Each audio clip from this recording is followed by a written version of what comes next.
नमस्ते दोस्तों, स्वागत है आपका एक बार फिर से trust as by Jahangir sir में। आज है मैथ फास्ट ट्रैक सीरीज का अगला टॉपिक, जिसमें हम लोग देखेंगे ट्रेन बेस्ड क्वेश्चन। रेलगाड़ी आधारित जितने भी क्वेश्चंस होते हैं वो आज हम लोग इस वीडियो में देखेंगे। इसमें क्या है, कुछ कंडीशंस होती है, जैसे ट्रेन के लिए ट्रेन किसको पार कर रही है, ट्रेन पोल को पार कर रही है, ट्रेन आदमी को पार कर रही है, या फिर ट्रेन किसी प्लेटफॉर्म को पार कर रही है। तो वो सारी कंडीशंस प्लस ट्रेन आमने सामने से पार हो रही है, या ट्रेन दो ट्रेन एक साथ में चल रही है, या फिर कोई ट्रेन स्लो कोई ट्रेन फास्ट। तो ये सारे जो कॉन्सेप्ट है, ये सारी जो कंडीशन है, उनका देखेंगे हम लोग। उनके फॉर्मूले कैसे लिखते हैं वो देखेंगे, और कुछ क्वेश्चंस करेंगे साथ में। ठीक है, तो सबसे पहली कंडीशन हम लोग देखते हैं आज रेल बेस्ड क्वेश्चन की, या ट्रेन आधारित रेलगाड़ी आधारित प्रश्न की। सबसे पहले कंडीशन है, केस फर्स्ट है मेरे पास। जब कोई ट्रेन किसी पोल या आदमी को पार करती है, जब कोई ट्रेन किसी पोल या आदमी को पार करती है, तो एक चीज याद रखना, आदमी या पोल का कोई लेंथ नहीं होती, यानी उस लेंथ को ट्रेन के मुकाबले, उस लेंथ को ट्रेन के कंपेयर में हम लोग उस लेंथ को जो है नल मानते हैं। यानी ट्रेन और आदमी, पोल और आदमी के लिए हम लोग जो लेंथ होती है उसको जीरो मानते हैं। ठीक है, तो इस केस में क्या हो जाएगा, अगर मेरी ट्रेन जो है किसी पोल को पार कर रही है, तो लेंथ किसी होगी, लेंथ खुद की ट्रेन की। यानी इसकी लेंथ अगर मैं मानता हूँ, ट्रेन की लेंथ है मेरे पास एल। ट्रेन की लेंथ कितनी है मेरे पास, ट्रेन की लेंथ है अगर मेरे पास एल। ठीक है, ट्रेन की स्पीड, ट्रेन अगर कितनी स्पीड से जा रही है, ट्रेन अगर जा रही है एक्स किलोमीटर प्रति घंटे की स्पीड से, ट्रेन अगर मेरी जा रही है एक्स किलोमीटर प्रति घंटे की स्पीड से, किसको पार कर रही है, एक पोल या एक आदमी। सेम कंडीशन, ये हो गया पोल मेरा, ये हो गया आदमी। ठीक है, लेंथ कितनी हो गई एल, और चाल हो गई इसकी एक्स किलोमीटर प्रति घंटा। ठीक है, पोल को पार करने के बाद में अब मेरी डिस्टेंस अगर मुझे निकालनी है, या स्पीड मुझे निकालनी है, या टाइम मुझे निकालना है, डिस्टेंस स्पीड या टाइम मुझे निकालना है, तो कैसे निकालूंगा, फॉर्मूला क्या होगा। तो डिस्टेंस कितनी होगी, तो पोल की तो कोई लेंथ होती नहीं है, तो मैं क्या लेता हूँ, ट्रेन की length L is equal to, speed कितनी हो जाएगी, एक्स किलोमीटर प्रति घंटे से जा रही है, तो एक्स गुणा टाइम हमेशा क्या लेना है, टी के बराबर। टाइम हमेशा क्या लेना है, टी के बराबर।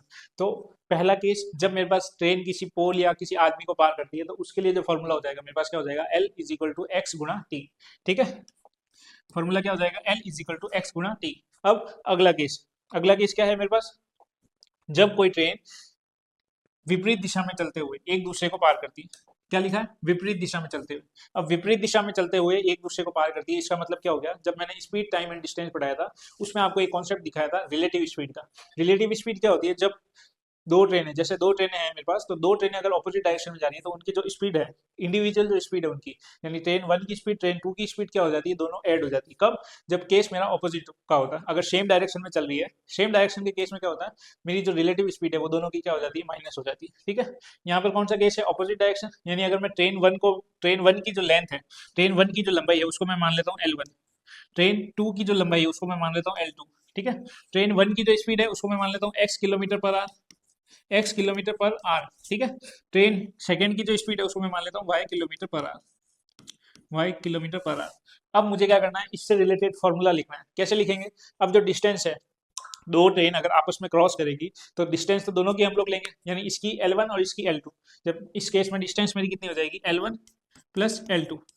दूसरा, स्पीड, स्पीड कितनी हो जाएगी, ये क्या है, कौन सा केस है, जब दो ट्रेनें ऑपोजिट डायरेक्शन में, ऑपोजिट डायरेक्शन में जो है रिलेटिव स्पीड का कॉन्सेप्ट क्या कहता है, दोनों की जो स्पीड है वो आपस में ऐड होगी।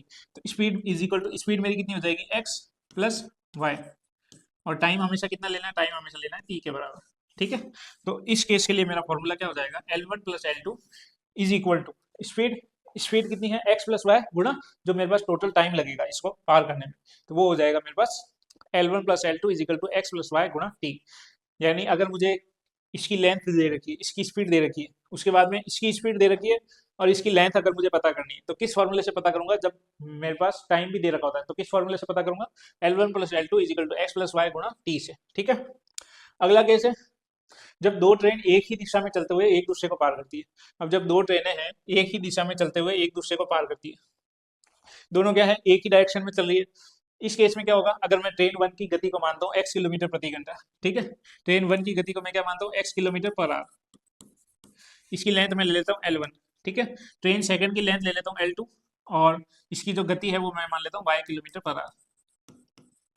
ठीक है, अब ये केस क्या था, रिलेटिव स्पीड में, जब दो सेम डायरेक्शन में, दो चीजें सेम डायरेक्शन में ट्रेवल कर रही है, तो उस केस में मेरी जो रिलेटिव स्पीड होती है वो क्या हो जाती है, माइनस हो जाती है। यानी रिलेटिव स्पीड मेरी क्या हो जाएगी, रिलेटिव स्पीड माइनस हो जाएगी।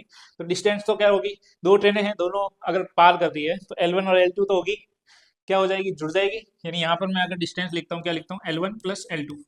उसके बाद स्पीड मेरी क्या हो जाएगी, दोनों की रिलेटिव स्पीड, यानी एक्स माइनस वाई गुणा टाइम हमेशा कितना लेना है, टी। ठीक है, तो इस केस में जो है मेरी distance is equal to speed गुना टाइम कितना हो जाएगा, L1 प्लस L2, उसके बाद इज इक्वल टू उनकी रिलेटिव स्पीड यानी x माइनस वाई गुना टी। ठीक है, फिर अगला केस, जब कोई ट्रेन किसी प्लेटफॉर्म को पार करती है, अब जो है ट्रेन किसको पार कर रही है, प्लेटफॉर्म को, तो प्लेटफॉर्म को पार कर रही है तो प्लेटफॉर्म की भी क्या होगी, कुछ लंबाई होगी।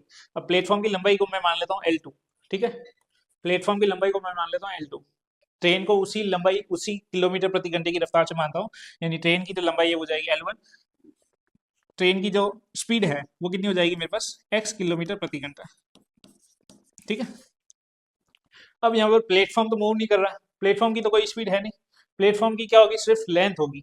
तो जब प्लेटफॉर्म की सिर्फ लेंथ होगी, अगर मैं यहाँ प्लेटफॉर्म नहीं लेके कोई सुरंग लेता हूँ, सुरंग में भी क्या होता है, सिर्फ लेंथ होगी।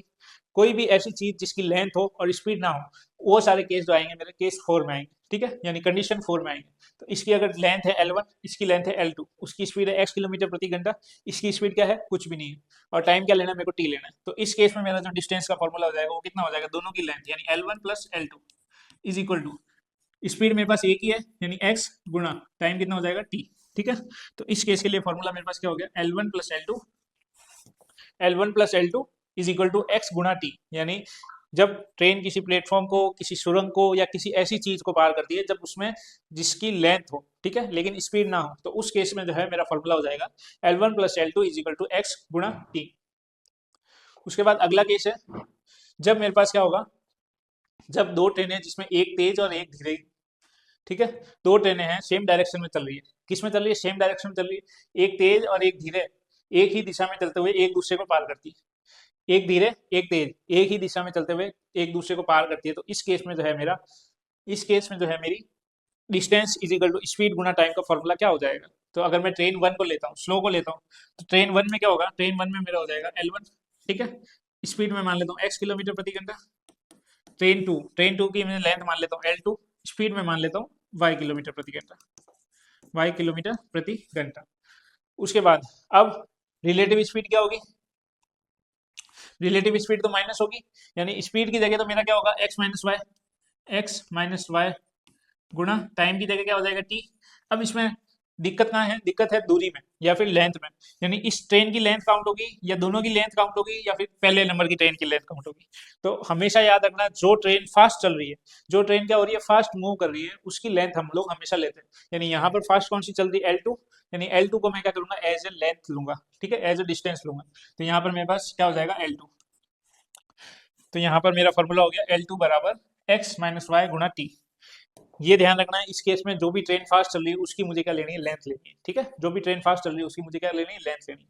कुछ क्वेश्चंस करते हैं, जैसे मेरे पास है क्वेश्चन, एक ट्रेन है मेरी 160 मीटर लंबी है। ठीक है, यानी ट्रेन की लेंथ कितनी होगी, क्या क्या दे रखा है मेरे को, ट्रेन की लेंथ दे रखी है, ट्रेन की क्या दे रखी है, लेंथ। ट्रेन की लेंथ मैं मान लेता हूँ L1 इज इक्वल टू, मेरे को दे रखा है 160 मीटर लंबी, 160 मीटर। दूसरा क्या दे रखा है, 160 मीटर लंबे प्लेटफॉर्म को पार करती है, यानी प्लेटफॉर्म, दूसरा दे रखा है मेरे को प्लेटफॉर्म की लेंथ, यानी इसको मैं मान लेता हूँ L2। ये कितनी हो जाएगी मेरी, ये भी हो जाएगी मेरी 160 मीटर, ये भी मेरी कितनी हो जाएगी, 160 मीटर। 16 सेकंड में पार करती है। टाइम क्या दे रखा है मेरे को, टाइम मुझको दे रखा है 16 सेकंड। मुझसे पूछा है रेलगाड़ी की चाल क्या है, मुझे क्या पूछा, रेलगाड़ी की चाल क्या है, यानी मुझे निकालना है स्पीड ऑफ ट्रेन, स्पीड निकालनी है। ठीक है, मुझे क्या निकालना है, स्पीड निकालनी है। कौन सा केस है, केस 1, केस 2, केस 3, केस 4 या केस 5। तो कौन सा केस हो गया, ये मेरे पास हो गया केस 4। ठीक है, कौन सा केस हो गया, केस 4। केस 4 क्या कहता है, जब भी कोई ट्रेन किसी प्लेटफॉर्म को पार करती है या फिर किसी सुरंग को पार करती है या फिर किसी ऐसी चीज को पार करती है जिसमें लेंथ होती है, तो उस केस के लिए फॉर्मूला क्या हो जाएगा मेरे पास, ट्रेन की लेंथ प्लस प्लेटफॉर्म की length is equal to train की स्पीड गुना टाइम। ठीक है, ट्रेन की स्पीड गुना टाइम। तो यहाँ पर मेरे पास क्या हो जाएगा, यहाँ पे मेरे पास हो जाएगा L1 प्लस L2 यानी 160, 160 प्लस 160 किसके बराबर होगा, ट्रेन की स्पीड। स्पीड मुझे निकालनी है, मैं मान लेता हूँ x किलोमीटर प्रति घंटे की रफ्तार से। टाइम मुझे दे रखा है 16 सेकंड, टाइम कितना दे रखा है, 16 सेकंड। ठीक है, अब ये 160 और 160 कितना हो जाएगा मेरे पास, 320 डिवाइड बाय, मुझे x निकालना है, मैं क्या करता हूँ 16 को इधर भेज देता हूँ, ये मेरे पास आ जाएगी ट्रेन की स्पीड, किस में आएगी, तो ये मेरे पास आएगी मीटर पर सेकंड में। ठीक है, किस में आएगी, मीटर पर सेकंड में। तो x की वैल्यू मेरे पास कितनी आ जाएगी, x की वैल्यू आ जाएगी मेरे पास, जैसे x की वैल्यू आ जाएगी मेरे पास 20 मीटर पर सेकंड। ठीक है। यहाँ से x की वैल्यू मेरे पास कितनी आ गई, 20 मीटर पर सेकंड। सबसे पहले क्या देखना है, क्या क्या दे रखा है मुझे, क्या क्या दे रखा है, ट्रेन की लेंथ दे रखी है, फिर सेकंड प्लेटफॉर्म की लेंथ दे रखी है, फिर टाइम मुझे दे रखा है। अब मुझसे पूछा गया स्पीड, केस कौन सा हो गया, केस नंबर 4, जिसमें हमने क्या देखा था, जब भी कोई ट्रेन किसी प्लेटफॉर्म को पार करती है तो उसके लिए फॉर्मूला क्या हो जाएगा, L1 plus L2 is equal to train की स्पीड गुणा टोटल टाइम। ठीक है। उसके बाद अगर एक ट्रेन 240 मीटर लंबी है, ठीक है, यानी ये मेरे को क्या दे रखी है, ट्रेन की लेंथ दे रखी है। उसके बाद मुझे बोला है 48 किलोमीटर प्रति घंटे की रफ्तार से चल रही है, तो कितने समय में एक टेलीग्राफ खंबे को पार करेगी। अब टेलीग्राफ खंबे को पार करेगी यानी खंबे की जो लेंथ है वो कितनी है, नल, यानी खंबे की लेंथ को हम लोग नहीं लेते, तो मेरे पास लेंथ कौन सी हो जाएगी, सिर्फ एक लेंथ हो जाएगी। उसके बाद स्पीड मेरे को दे रखी है 48 किलोमीटर पर आवर, यानी ये केस कौन सा हो जाएगा।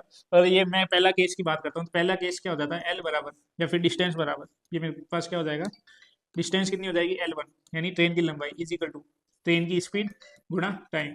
अब यहाँ पर ध्यान क्या रखना है, ये जो लंबाई है ये मीटर में दे रखी है, और ये जो स्पीड है ये मेरी किस में दे रखी है, ये किलोमीटर प्रति घंटा में दे रखी है।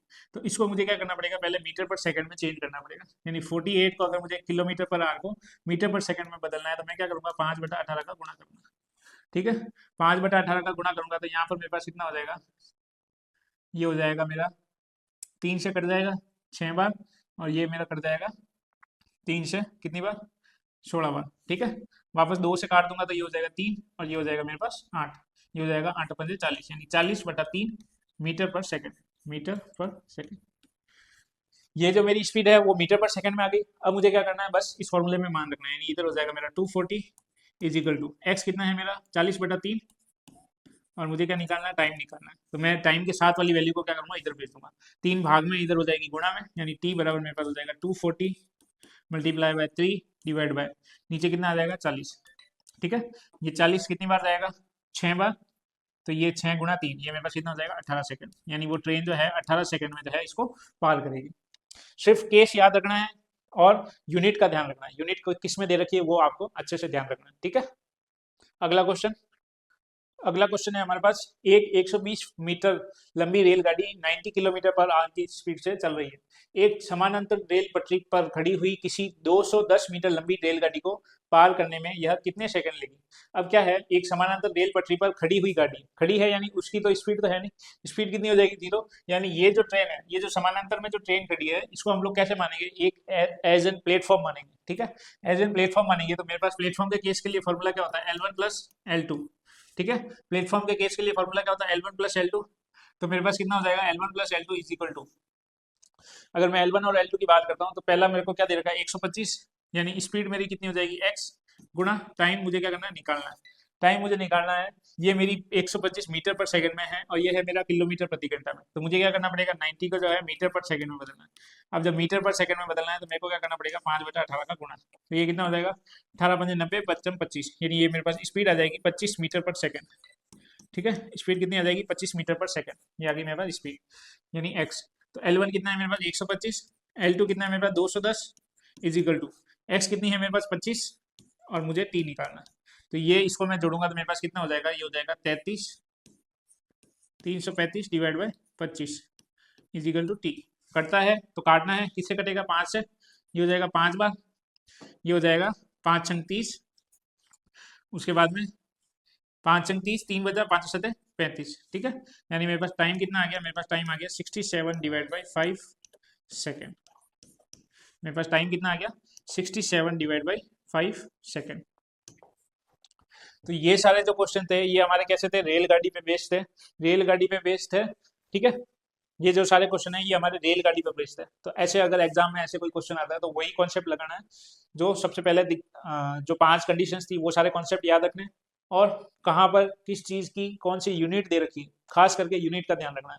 यूनिट अगर सही नहीं होगी तो आंसर क्या आएंगे हमारे, गलत आएंगे। ठीक है, जैसे 1 किलोमीटर प्रति घंटे में था तो इसको मीटर पर सेकंड में बदलना था। तो यहाँ तक हमारी रेलगाड़ी वाली क्लास खत्म होती है। इसकी जो पीडीएफ है वो हमको Telegram channel trust as by Jahangir sir पर मिल जाएगी, और